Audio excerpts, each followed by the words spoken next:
Hola chicos, buenos días. En la clase de español estamos trabajando con el último de los videos antes de irnos de vacaciones y es repasar lo visto en el bloque 2 de estudio.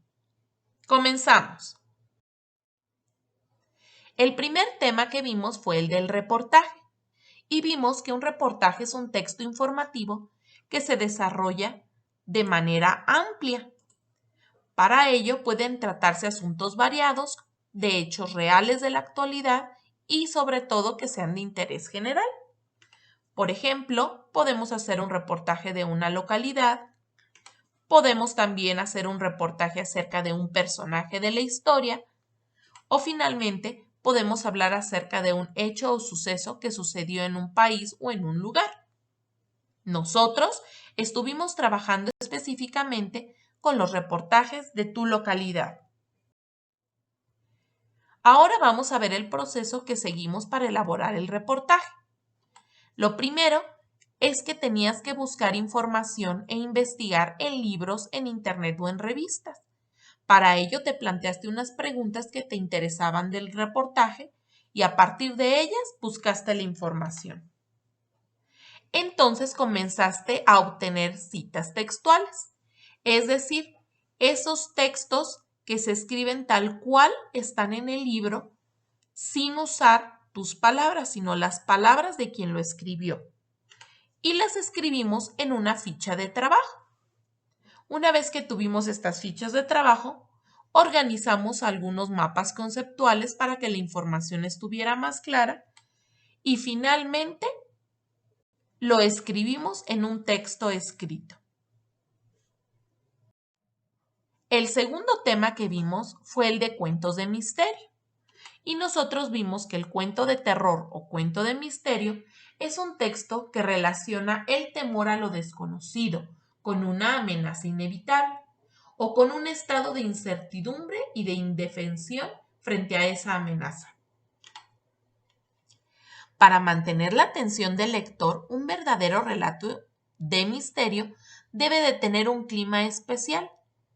Para ello se debe tomar en cuenta el misterio que se debe mantener a lo largo del cuento, el nivel emocional, que debe ser más importante que la trama misma, y debe transformarse lentamente los ambientes. Por ello, te sugería yo que comenzaras a partir de una imagen y que de esa imagen y de esa escena pudieras tú definir cuáles eran los personajes principales y secundarios de tu historia. Que pensaras entonces en cuál sería esa situación que tendrían que enfrentar y cómo debía resolverse. Finalmente, nuestro tercer proyecto tuvo que ver con los juegos de patio y hacer un manual con un instructivo de estos juegos. Para ello, seleccionaste algunos de los juegos que a ti te llaman la atención, que a ti te gustan, y luego procedimos a hacer el manual. Cuando hacemos un instructivo, debemos procurar que tenga 3 partes. La primera es que tenga un título el juego. La segunda es que se especifique el material. Y la tercera, que vengan las instrucciones. Como dato adicional, podrías agregar las reglas del juego y tal vez alguna ilustración.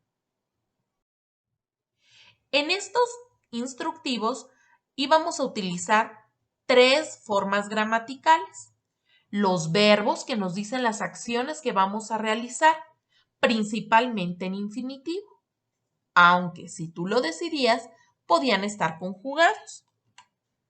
Vimos también los adjetivos calificativos, que son palabras que se usan para decir cómo son las personas, los animales o las cosas. En este caso, los adjetivos calificativos podrían ayudarnos a describir cómo es el material que se va a utilizar.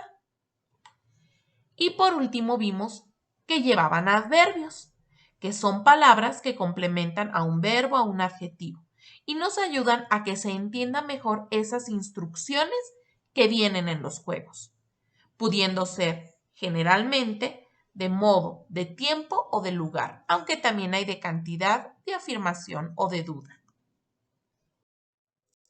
Y así estamos terminando este segundo bloque.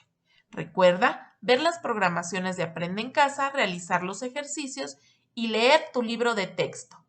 Espero que te saques 10 en la evaluación. Nos vemos.